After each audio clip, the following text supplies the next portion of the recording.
The Senate Armed Services Committee heard testimony just a few hours ago from the Pentagon's UFO chief, Dr. John Koloski. He is the director of the Domain Anomaly Resolution Office, and in his testimony, he referenced several videos of UAPs his teams have been investigating, including the famous Go Fast video made public in 2017, appearing to show a UAP fly really fast and really close to the ocean surface. His conclusion, though, no anomalous activity detected.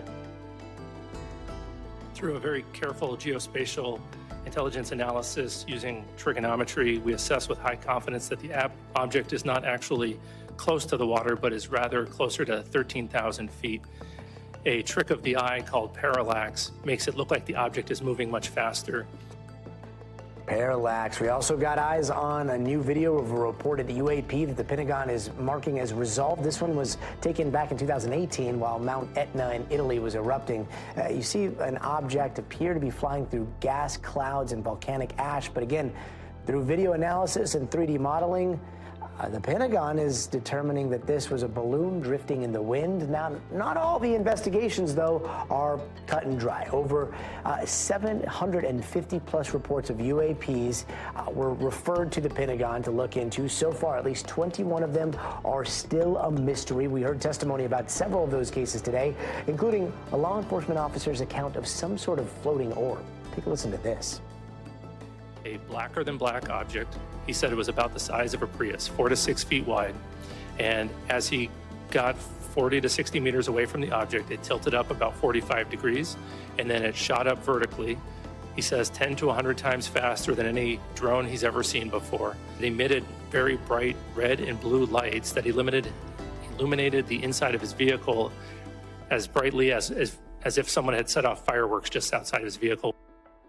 Yeah, so still some unresolved cases out there. Ryan Graves, co-founder of Americans for Safe Aerospace, joins us now. Ryan, thanks for being with us. Let's start real fast with your take on the old cases we heard about. Go Fast, Agua Dia, Mount Etna now. They are saying that those are case closed, according to the Pentagon. What are your thoughts on what we heard?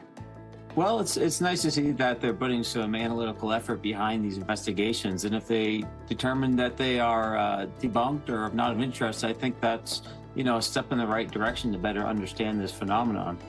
However, I would argue that some of these cases are quote unquote debunked or no longer of interest. Specifically, the Go Fast video itself was never really interesting because it was going fast. The pilots certainly didn't say that, nor did they name the video. If anything, the Pentagon simply debunked their own naming for that video.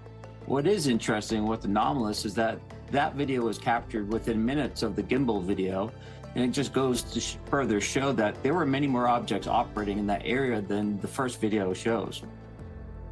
Yeah, I mean, what we're missing here is the audio of that whole series, which is there's a whole fleet of them, and a lot of the details surrounding that incident.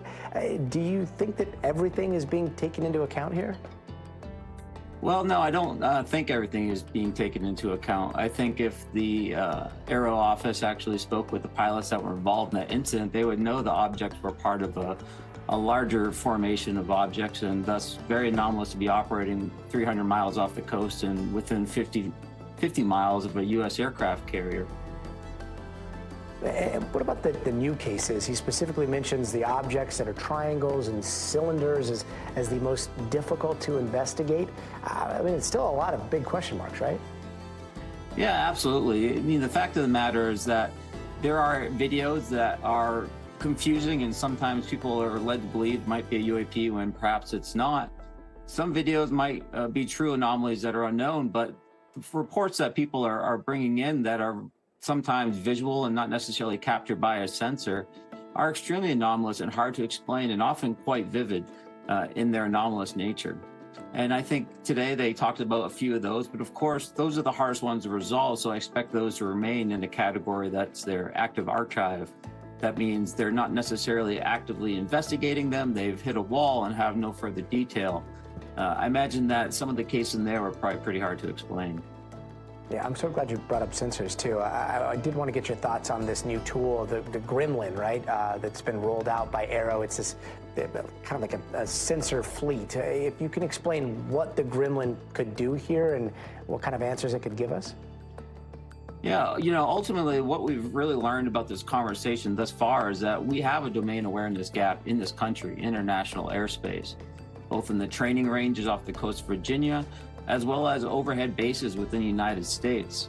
Now, whether they end up being drones or whether they end up being UAP, I think it's extremely important that we close the gap. And so I commend them for the capability that they're trying to field to some of these locations.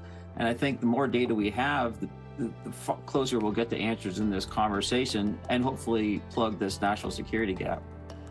And yet those answers still continue to elude us. Ryan Graves, thank you so much for your time tonight.